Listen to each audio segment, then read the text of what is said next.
Good morning बच्चों। आज हम लोग class 7 chapter 1 nutrition in plant का आंसर क्वेश्चन करेंगे।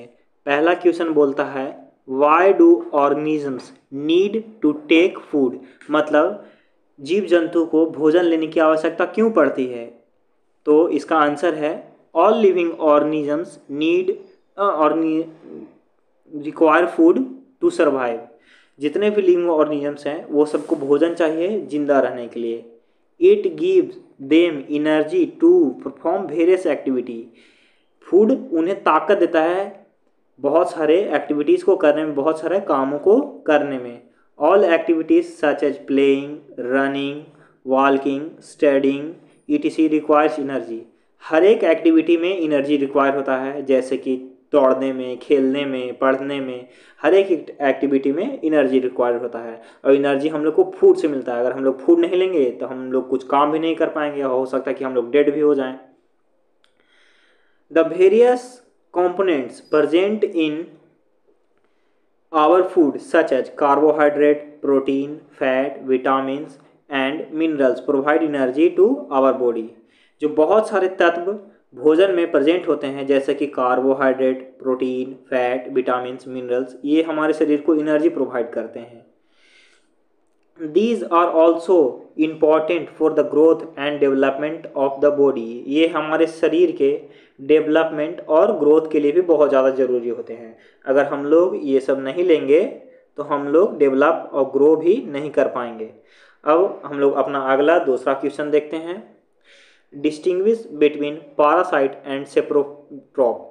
इससे क्या कहना चाहता है ये क्वेश्चन कहना चाहता है कि पैरासाइट और सेप्रोट्रॉप में क्या डिफरेंसेस है, क्या अंतर है। तो आइए हम लोग इसका आंसर देखते हैं। सबसे पहले आता है parasite. The organism that grow on the body of organism and derive nutrients from it known as parasite. ऐसे ऑर्गेनिज्म जो दूसरे ऑर्गेनिज्म पे ग्रो होते हैं और उनसे ही न्यूट्रिशन लेते हैं, इस तरह के ऑर्गेनिज्म को पैरासाइट कहते हैं।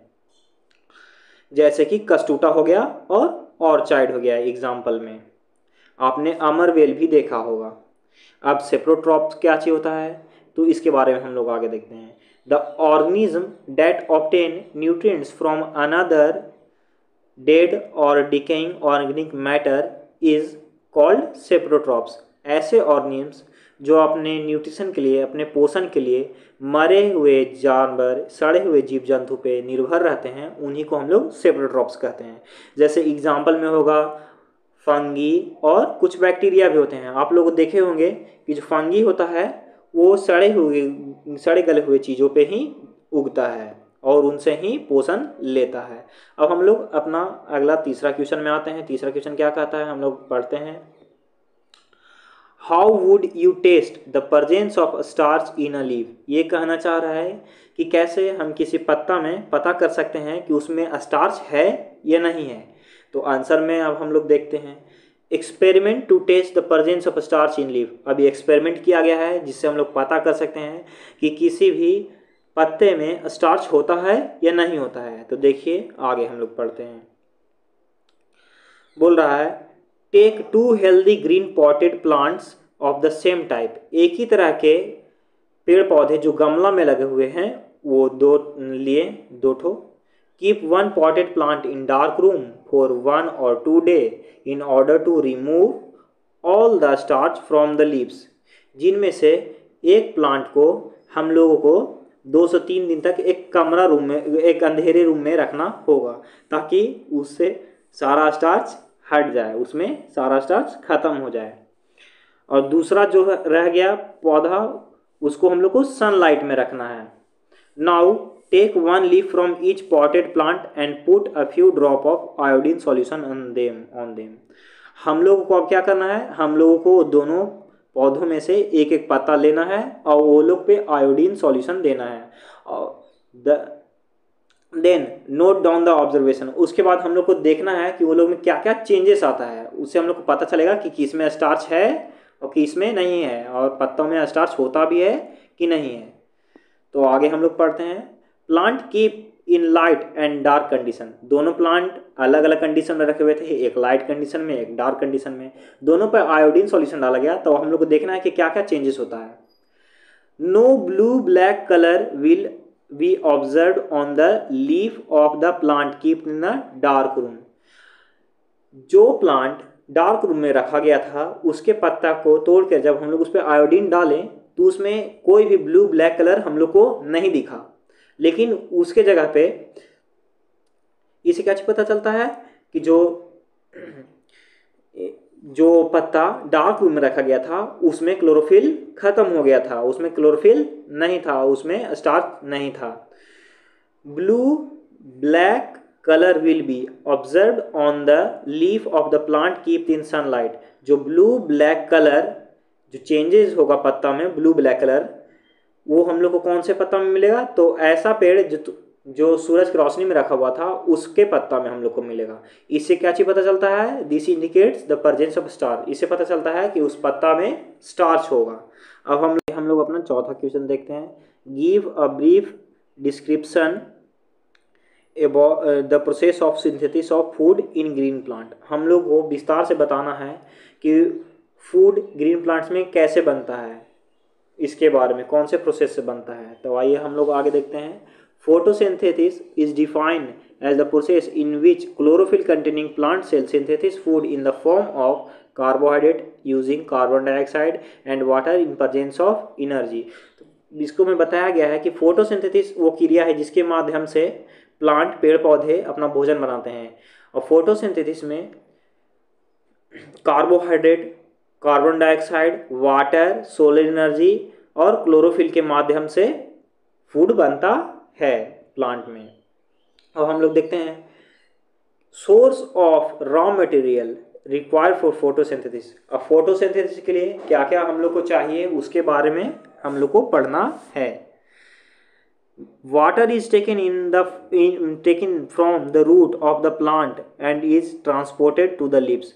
जो वाटर है, वो जो पानी है, वो हम लोग को जड़ से मिलता है, पेड़ पौधों को जड़ से मिलता है, और जड़ उसको ट्रांसपोर्ट करता है कहाँ तक? तो लीव्स तक पहुँचाता है।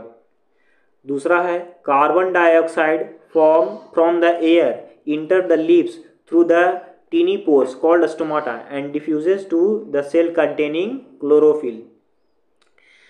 दूसरा है कार्बन डाइऑक्साइड। कार्बन डाइऑक्साइड हम लोग को पेड़ पौधों को कहाँ से मिलता है? तो एटमॉस्फेयर से मिलता है, एटमॉस्फेयर से मिलता है, और वो पत्तों के माध्यम से प्लांट्स के अंदर जाता है। पत्तों में छोटे छोटे छेद होते हैं जिन्हें स्टोमाटा कहा जाता है, उन्हीं से पत्तों पेड़ पौधों के अंदर जाता है carbon dioxide.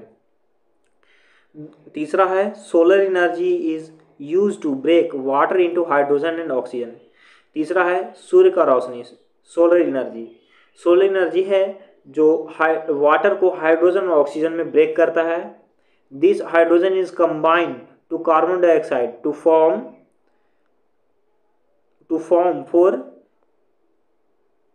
food for the plant which is ultimately used by animal as well। जो हाइड्रोजन गैस जो हम लोग को यहाँ से मिला वाटर को टूटने के बाद, वो कार्बन डाइऑक्साइड के साथ कंबाइन होता है और फूड का सिंथेसिस होता है, और उसके बाद वही फूड को हम लोग इस्तेमाल कर लेते हैं और पेड़ पौधे भी इस्तेमाल करते हैं।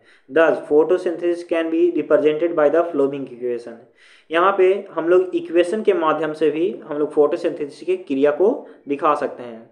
सबसे पहले कार्बन डाइऑक्साइड होता है, उसको में वाटर, उसके बाद सनलाइट और क्लोरोफिल की आवश्यकता पड़ती है। उसके बाद ये चारों चीज़ से बनते हैं कार्बोहाइड्रेट और ऑक्सीजन। अब हम लोग अपना 5वां क्वेश्चन में आते हैं। So with the help of a sketch that the plant are the ultimate source of food. यहाँ पे 5वां क्वेश्चन कहना चाह रहा है कि हम लोग को पिक्चर के माध्यम से बताना है कि प्लांट है जो अर्थ पे एक अल्टीमेट सोर्स है फूड का। प्लांट नहीं है तो कुछ नहीं होगा, ये इसके बताना है हम लोगों को। तो यहाँ पे एक बहुत ही सुंदर सा पिक्चर बनाया हुआ है जिसमें बताया हुआ है कि कैसे प्लांट भोजन बनाता है और कैसे हम लोग उसका इस्तेमाल करते हैं। तो आप लोग समझ गए होंगे यहाँ तक। अब हम लोग अपना 6ठा क्वेश्चन में चलते हैं जो कि फिल इन द ब्लैंक्स है। पहला क्वेश्चन पूछ रहा है a green plant are called autotrophs since they synthesis their own food. Green plant जो है, हरे भरे पेड़ पौधे हैं, वो ऑटोट्रॉप्स कहलाते हैं। क्यों? क्योंकि वो अपना भोजन स्वयं बनाते हैं। दूसरा क्वेश्चन कहना चाह रहा है the food synthesis by the plant is stored as a starch. जो फूड पेड़ पौधे जो बनाते हैं उसको जमा करते हैं एक जगह स्टार्च के रूप में। किस चीज़ के रूप में? स्टार्च के रूप में। तीसरा क्वेश्चन कहना चाह रहा है in photosynthesis solar energy is captured by the pigment called chlorophyll. Photosynthesis में जो सोलर एनर्जी है उसको कैप्चर करने का कौन काम करता है, पकड़ने का कौन काम करता है? तो वो क्लोरोफिल करता है, जो पत्तों में पाया जाता है। वो एक ग्रीन कलर का पिगमेंट होता है। चौथा क्वेश्चन कहना चाह रहा है during photosynthesis plant take in carbon dioxide and release oxygen. चौथा क्वेश्चन कहना चाह रहा है कि फोटोसिंथेसिस के समय प्लांट कार्बन डाइऑक्साइड लेते हैं और ऑक्सीजन रिलीज करते हैं। अब हम लोग अपना 7वां क्वेश्चन में आते हैं। A parasitic plant with yellow cylindrical and tubular stem. एक पारासाइटिक प्लांट जिसका कलर येलो है और वो एक सिलेंडर के जैसा है और ट्यूबुलर है, स्टीम है, उसका तना है।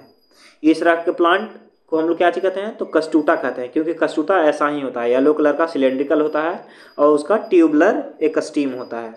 दूसरा क्वेश्चन कहना चाह रहा है a plant that has both aquatic and autotrophic and heterotrophic mode of nutrition. ऐसा प्लांट जिसको में दोनों मोड ऑफ न्यूट्रिशन पाया जाता है, ऑटोट्रॉपिक और हेटरोट्रॉपिक, उस तरह के प्लांट को हम लोग क्या कहते हैं? तो पीचर प्लांट। वो एक पीचर प्लांट है जिसमें ऑटोट्रॉपिक और हेटरोट्रॉपिक दोनों टाइप के मोड ऑफ न्यूट्रिशन पाए जाते हैं। तीसरा क्वेश्चन कहना चाह रहा है the pores through which leaves exchange gases. ऐसे छिद्र जिससे पत्ते गैसेस की अदला बदली करते हैं उसको, वो छिद्र को हम लोग क्या कहते हैं? तो स्टोमाटा कहते हैं। स्टोमाटा के माध्यम से ही गैसेस अंदर बाहर होते हैं और साथ साथ वाटर वेपर भी अंदर बाहर होते हैं। हमारा 8वां क्वेश्चन आता है take the correct answer. Amarbel is an example of. अमर वेल क्या है? अमर वेल एक पारासाइट है। क्यों? अमर वेल एक पारासाइट है, नहीं ऑटोट्रॉप नहीं है, पारासाइट है, सेप्रोट्रॉप भी नहीं है, होस्ट भी नहीं है। पारासाइट इसलिए है क्योंकि वो दूसरे पेड़ पौधे पे निर्भर रहता है, इसलिए वो अपना भोजन स्वयं नहीं बनाता है।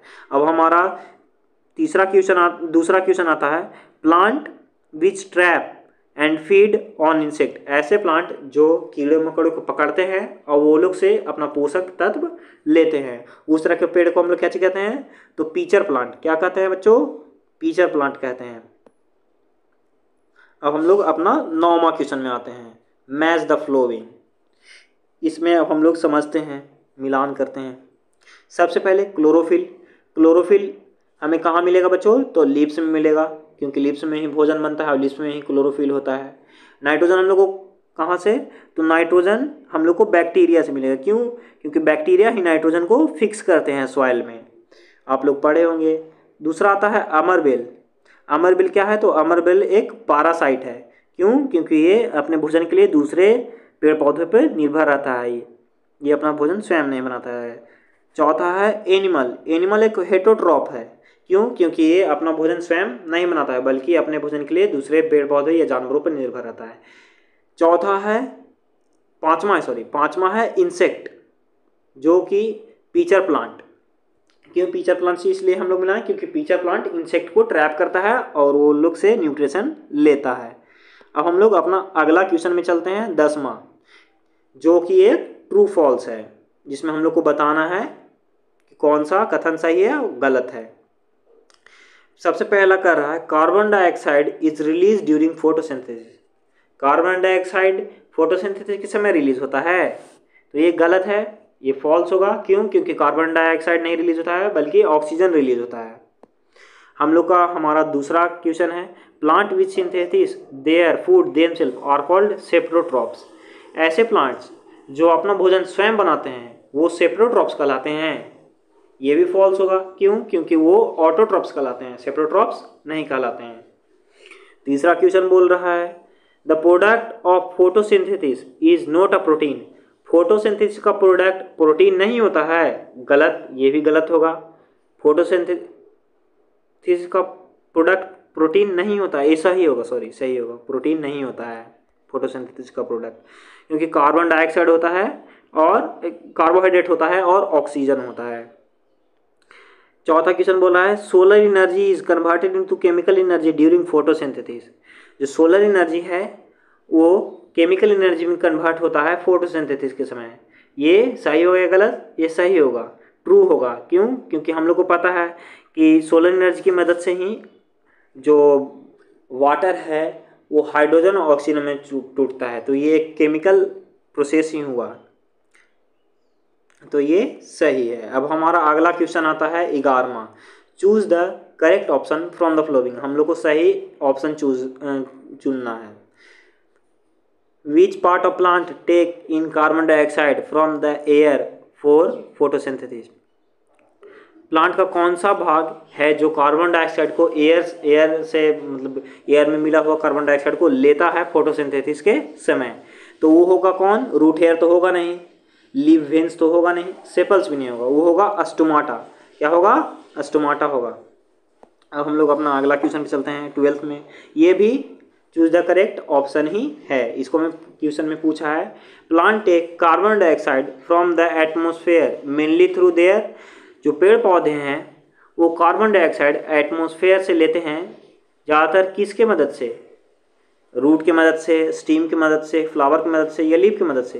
तो वो लीफ की मदद से लेते हैं। क्यों? क्योंकि लीव्स में ही स्टोमाटा पाए जाते हैं, रूट में तो पाए जाएंगे नहीं, रूट से तो वाटर आता है, स्टीम में भी नहीं होगा और फ्लावर में भी नहीं होगा। तो आज का हमारा इस चैप्टर का आंसर क्वेश्चन यहीं पे समाप्त हुआ। आशा है आप लोगों को समझ में आया होगा। धन्यवाद।